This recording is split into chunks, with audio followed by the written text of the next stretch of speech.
Hello students, हम amino acids की study कर रहे हैं। आज का हमारा टॉपिक है अमीनो एसिड्स को जीटर आयन क्यों कहा जाता है। एग्ज़ाम में क्वेश्चंस भी आते हैं कि ज्विटर आयन क्या है, विस्तार से समझाइए। तो हम इस और आगे बढ़ते हैं। जैसा कि हम ऑलरेडी पढ़ चुके हैं, अमीनो एसिड जैसा कि इसका नाम है, इसमें अमीनो ग्रुप और एसिड मीन्स एसिडिक ग्रुप दोनों ही प्रेजेंट होते हैं। अमीनो ग्रुप और एसिडिक ग्रुप दोनों ही प्रेजेंट होंगे तो दोनों ही अपनी नेचर की वजह से क्या करेंगे, आपस में रिएक्शन करके साल्ट फॉर्मेशन करते हैं, जिसे कि हम इंटरनल साल्ट बोलते हैं।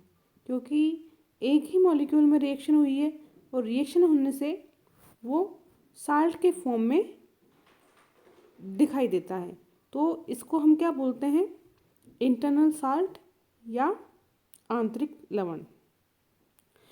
इसी वजह से amino acid saturated amino acid हो या सैचुरेटेड कार्बोक्सिलिक एसिड हो, ये जो रिएक्शन देते हैं सैचुरेटेड अमीनो एसिड और सैचुरेटेड कार्बोक्सिलिक एसिड जो रिएक्शन देते हैं, उन रिएक्शन से, उन प्रॉपर्टीज से ये समानता नहीं रखते और ये साल्ट बनाते हैं, ज्विटर आयन साल्ट बनाते हैं, उससे अपनी ज़्यादा समानता प्रदर्शित करते हैं।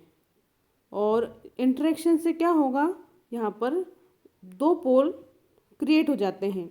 अमीनो एसिड में एक नेगेटिव चार्ज और एक पॉजिटिव चार्ज, दो चार्ज होने की वजह से इसे डाइपोलर आयन भी कहते हैं, या फिर इसे ज्विटर आयन भी कहते हैं, या इसे एम्फोलाइट भी कहा जाता है। क्लियर है? अब आगे बढ़ते हैं।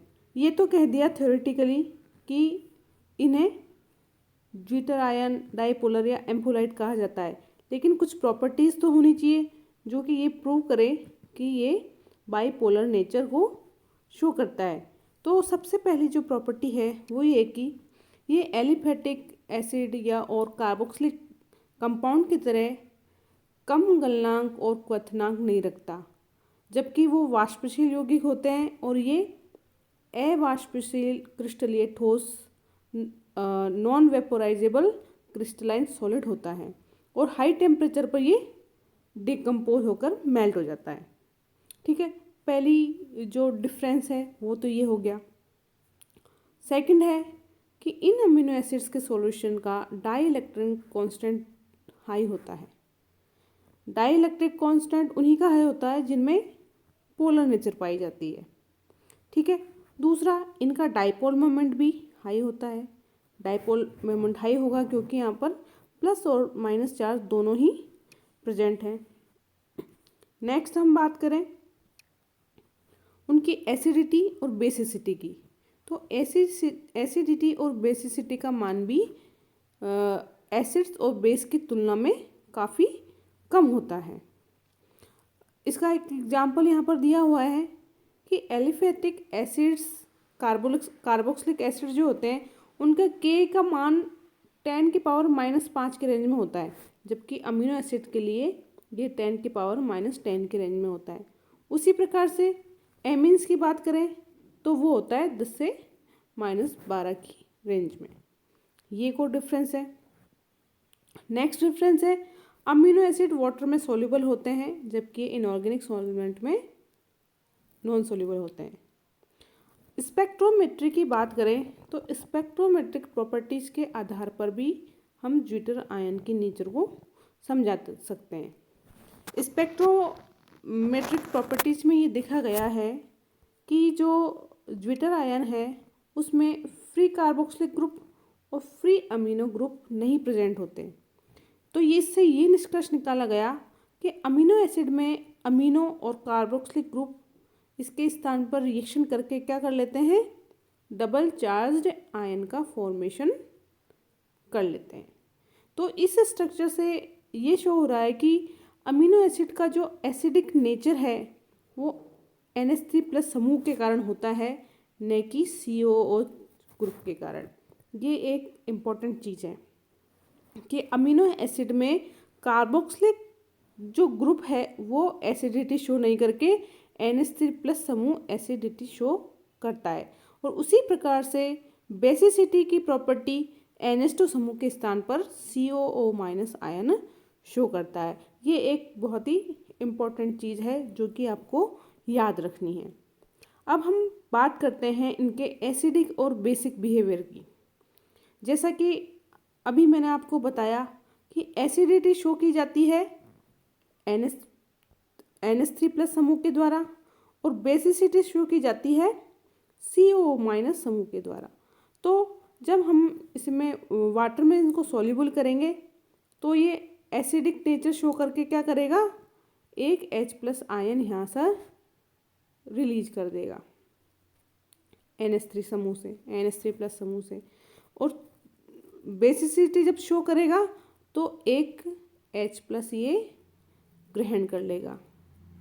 ठीक है, तो यहाँ गौर करने वाली बात यह है, यदि किसी अमीनो एसिड में NH3+ और COO समूह दोनों ही प्रेजेंट हो, अगर NH3+ और CO समूह दोनों ही प्रेजेंट हो तो उस कंडीशन में यहाँ पर अब बात आएगी कि तब एसिडिटी कौन शो करेगा, कहाँ से H+ निकलेगा। तो ऐसी कंडीशन में COO समूह के द्वारा ही प्रोटॉन का निष्कासन होगा। ठीक है, ये बात क्लियर है। अगर COS समूह है और NH3+ समूह दोनों है तो उस समय में क्या होगा, COO समूह ही अपना प्रोटॉन रिलीज करेगा। ठीक है, और जो एसिडिटी बेसिसिटी है वो उनके मीडियम पर भी डिपेंड करती है कि कौन सा मीडियम लिया गया है। एसिडिक मीडियम में अमीनो एसिड बेस की तरह बिहेव करते हैं और वीक एसिड देते हैं। तो इसको आपको रिएक्शन के माध्यम से समझाया गया है कि जब हम एसिडिक मीडियम लेते हैं तो ये यहाँ पर बेस की तरह बिहेव करता है और बेसिसिटी किसके द्वारा शो की जाती है, COO- बेसिसिटी शो करता है। और बेसिसिटी शो करके ये क्या करता है, एक H+ आयन एसिडिक मीडियम से ले लेता है और वीक एसिड देता है। ऐसे ही जब बेसिक सॉल्यूशन लिया जाता है तो यहाँ पर ये एसिड की तरह बिहेव करता है और एसिडिक पार्ट अमीनो एसिड में कौन सा है, NH3+। और ये क्या करेगा, H+, एक H+ इस OH- को दे देता है और ये एक वीक बेस यहाँ पर दे देता है।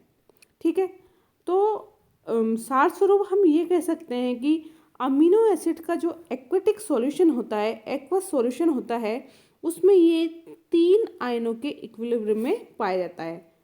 ये zwitter ion first, second and third. तो इनमें कंटिन्यूसली ये इक्विलिब्रियम चलता रहता है। इन तीनों आयनों की इक्विलिब्रियम में होने के कारण अमीनो एसिड, अमीनो ग्रुप और कार्बोक्सिलिक ग्रुप की कैरेक्टरिस्टिक रिएक्शंस देते हैं। इसको हम एक एग्जांपल से समझ सकते हैं कि अगर आयन थर्ड में एक फ्री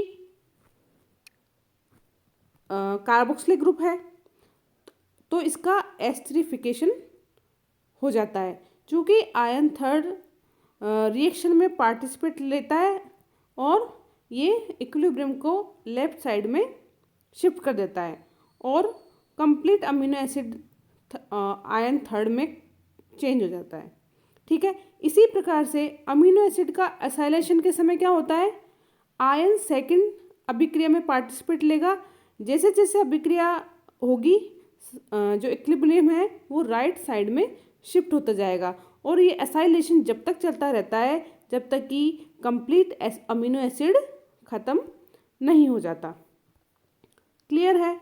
तो आप अच्छे से समझ चुके होंगे कि अमीनो एसिड को ज्विटर आयन क्यों कहा जाता है और किस प्रकार से इसमें इंटरनल रिएक्शन होती है और ज्विटर आयन बनता है, और एसिडिक मीडियम में और बेसिक मीडियम में किस प्रकार से एसिडिटी और अपनी बेसिसिटी शो करता है, और एक्वस सॉल्यूशन में ये 3 आयन के रूप में इक्विलिब्रियम शो करता है। ठीक है, नेक्स्ट हमारा टॉपिक है आइसोइलेक्ट्रिक पॉइंट। आइसोइलेक्ट्रिक पॉइंट को समझने से पहले हम एक बार इलेक्ट्रोकेमिस्ट्री की तरफ चलते हैं। इलेक्ट्रोकेमिस्ट्री में हमने पढ़ा है किसी भी इलेक्ट्रोलाइट सॉल्यूशन में जब हम करंट फ्लो करवाते हैं तो क्या होता है, कैटायन कैथोड की ओर मूवमेंट करते हैं और एनायन एनोड की ओर मूवमेंट करते हैं। लेकिन हमें पता है अमीनो एसिड जो है वो बाइपोलर नेचर के होते हैं। तो ऐसी कंडीशन में जब हम इलेक्ट्रिसिटी इसमें फ्लो करवाएंगे तो ये अमीनो एसिड किस इलेक्ट्रोड की ओर मूवमेंट करेंगे, ये डिपेंड करेगा उसके मीडियम पर कि कौन सा मीडियम हमने वहाँ पर लिया है। यदि जो हमने मीडियम लिया है वो एसिडिक है तो हमें पता है ऐसी कंडीशन में अमीनो एसिड बेस की तरह बिहेव करेंगे और वो अमीनो एसिड की जो थर्ड फॉर्म है उसके रूप में रहेंगे। और ऐसे ही अगर हम बेसिक मीडियम लेंगे तो अमीनो एसिड यहाँ पर एसिडिक बिहेवियर शो करेंगे और वो आयन सेकंड के रूप में प्रेजेंट होंगे। तो अमीनो एसिड के बेसिक सॉल्यूशन में अगर हम इलेक्ट्रिसिटी फ्लो करवाएंगे तो अमीनो एसिड क्योंकि आयन सेकंड के रूप में दैट मीन्स एनायन के रूप में प्रेजेंट होंगे तो ये डेफिनेटली किस ओर मूवमेंट करेंगे, एनोड की तरफ मूवमेंट करेंगे। जैसा कि आपको डायग्राम में दिया गया है, अगर एनायन के रूप में प्रेजेंट है तो ये एनोड की ओर मूवमेंट करेंगे। इसके अगेंस्ट अगर अमीनो एसिड का एसिडिक सॉल्यूशन लेंगे तो इलेक्ट्रिक पोटेंशियल लगाने पर अमीनो एसिड आयन थर्ड के रूप में प्रेजेंट होंगे, दैट मीन्स केटायन के रूप में प्रेजेंट होंगे। तो ये किस कैथोड की ओर मूवमेंट करेंगे, ये कैथोड की ओर मूवमेंट करेंगे। तो अगर हम दोनों ही आयन सेकेंड और आयन थर्ड दोनों के अगर कंसंट्रेशन सेम कर दें तो क्या होगा, अमीनो एसिड किसी भी और ना तो कैथोड की ओर ना ही एनोड की ओर मूवमेंट करेगा। तो ऐसी कंडीशन में अमीनो एसिड एनायन के रूप में होने के कारण जितना एनोड की ओर जाएगा उतना ही वो कैथोड की ओर मूवमेंट करेगा। तो क्या होगा, टोटल जो मूवमेंट है वो हो जाएगा 0। तो इससे ये निष्कर्ष निकलता है कि किसी भी अमीनो एसिड के सॉल्यूशन की एसिडिटी और बेसिसिटी का वह पॉइंट, या हम कह सकते हैं कि वह पीएच या हाइड्रोजन आयन कंसंट्रेशन जिस पर कोई भी अमीनो एसिड इलेक्ट्रिक पोटेंशियल लगाने पर किसी भी इलेक्ट्रोड की ओर मूवमेंट नहीं करता हो, दैट मीन्स कि इलेक्ट्रिक फील्ड से अफेक्टेड नहीं होता हो, उस पॉइंट को कहा जाता है आइसो इलेक्ट्रिक पॉइंट या समविभव बिंदु। किसी भी अमीनो एसिड का आइसो इलेक्ट्रिक पॉइंट कांस्टेंट होता है, लेकिन डिफरेंट अमीनो एसिड के लिए इसका मान डिफरेंट होता है और ये डिपेंड करता है उसकी स्ट्रक्चर पर। जैसे कि ग्लाइसिन की बात करें तो ग्लाइसिन में NH3 ग्रुप के कारण एसिडिक प्रॉपर्टी होती है और CO- ग्रुप के कारण बेसिक प्रॉपर्टी होती है।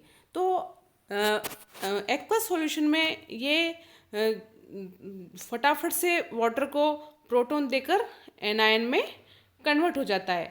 लेकिन यदि इस सॉल्यूशन में थोड़ा सा एसिड और मिला दिया जाए तो जो आयन सेकंड है वो वापस आयन फर्स्ट में कन्वर्ट होने लगता है। दैट मीन्स जो इक्विलिब्रियम है वो राइट साइड में शिफ्ट होने लग जाता है। तो इस प्रकार अमीनो एसिड का जो आइसोइलेक्ट्रिक पॉइंट है उसका pH लेस देन 7 हो जाती है, दैट मीन्स एसिडिटी की ओर शिफ्ट हो जाती है।